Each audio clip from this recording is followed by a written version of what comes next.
আজ বৃহস্পতিবার 27শে শ্রাবণ 2026 সালের 13ই আগস্ট। কর্কট রাশি, কর্কট লগ্ন, ক্যান্সার সাইনের জাতক জাতিকাদের দিনটি কিন্তু এক কথায় বেশ কাটতে চলেছে।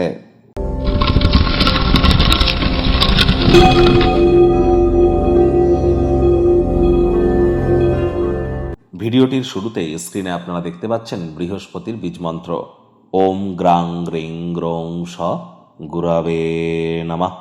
সকাল দুপুর সন্ধ্যা 3 বেলায় বৃহস্পতির এই বীজ মন্ত্র আপনারা 108 বার করে জপ করুন।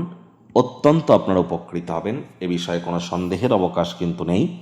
আর যারা দীক্ষা নেননি ইমিডিয়েট দীক্ষা নিন। গুরু বিনা জীবনে উন্নতি কিন্তু এক প্রকার অসম্ভব। আমি বারবার কিন্তু বলি, জন্মগুরু, শিক্ষাগুরু, দীক্ষাগুরু, এই 3 গুরুই কিন্তু ব্রহ্ম বিষ্ণু মহেশ। এই 3 গুরুই কিন্তু ইলেকট্রন, প্রোটন, নিউট্রন। এই 3 গুরুই কিন্তু আমরা যদি দেখি generator, operator and destroyer, GOD God. তাহলে গুরু বিনা উন্নতি কিভাবে অসম্ভব?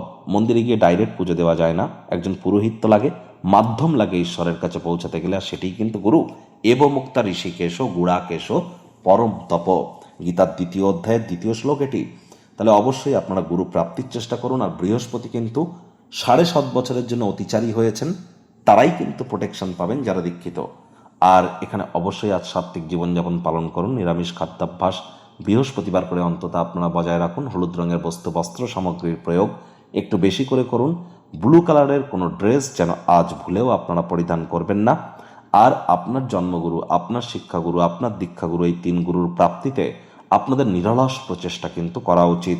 পারলে গুরুদেরকে, গুরুদের সেবা এবং গুরুদের উদ্দেশ্যে আপনারা 19শে আগস্টের পর বিশেষ কোনো কিছু পরিকল্পনা করতে পারেন। কারণ 19শে আগস্টের পর কিন্তু বৃহস্পতি উচ্চস্থ অতিচারী থাকাকালীন অবস্থায় বুধের নক্ষত্র অশ্লের সাথে গোচর করতে চলেছে, যা আমাদের ব্যক্তিত্বের মান এবং গুণগত স্তরকে অনেক মহিমান্বিত কিন্তু করবে। ভাগ্যমিটার আজ আপনাদের বলছে 7 আউট অফ 10। ভাগ্য আপনাদের অনুকূলেই থাকবে। কায়িক পরিশ্রম হলেও শরীর মনে সতেজতা এবং তরতাজাই আপনারা অনুভব করবেন। দীর্ঘদিনের পুরনো রোগশোক, অসুস্থতা থেকে আজ মুক্তি প্রাপ্তি করবার দিন, পরিত্রাণ প্রাপ্তি করবার দিন। অর্থগত ব্যাপারে আয় ইনকাম বাড়বে। নতুন উদ্যোগ, পরিকল্পনা, নির্মাণ কার্যের শুরুয়াতও করা যেতেই পারে। দীর্ঘস্থায়ী লগ্নিকে আজ অ্যাভয়েড করবার চেষ্টা করুন। আজ চেষ্টা করুন বাইরের বন্ধুবান্ধবদের সাথে সুখপ্রদ স্মৃতি কাটানোর।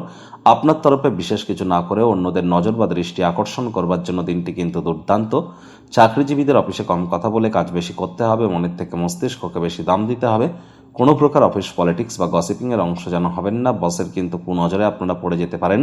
কর্মক্ষেত্রে গুরুত্বপূর্ণ কোনো পরিবর্তন সম্পাদিত কিন্তু আজ হতেই পারে। রাজনীতিবিদদের সমাজসেবা, দান ধ্যান, ধর্মীয় ক্রিয়াকলাপে অগ্রণী ভূমিকা নিতে হবে। Child like attitude, sense of হিউমারের কারণে প্রশংসার পাত্রপাত্রী হবেন। কর্মক্ষেত্রে কঠিন কর্মগুলি ব্যাক আসতে পারে, মেজাজ হারালেই কিন্তু ক্ষতি। শিক্ষার্থী বিদ্যার্থীদের পড়াশোনায় মনোযোগ আরও বৃদ্ধি করতে হবে।